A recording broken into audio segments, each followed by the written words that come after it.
It was the incessant tapping on my bedroom window that woke me up in the dead of night.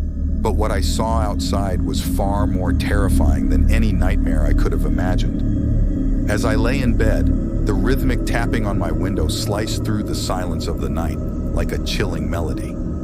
At first, I dismissed it as a trick of the wind, but the persistent rhythm grew louder, more insistent, until it was impossible to ignore. Reluctantly, I peeled back the curtain, heart pounding in my chest, expecting to see a tree branch or some other mundane explanation for the disturbance. Instead, my blood turned to ice in my veins as I beheld a sight that defied all logic and reason. There, standing in the darkness just beyond the glass, was a figure cloaked in shadow. Its features were obscured, shrouded in darkness, but I could feel its gaze boring into me with a malevolent intensity that sent shivers down my spine.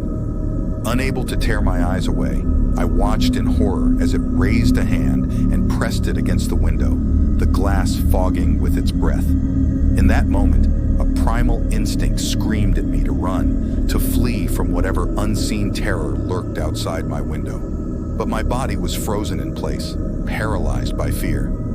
Then, as suddenly as it had appeared, the figure melted back into the darkness, leaving behind only the echo of its chilling presence.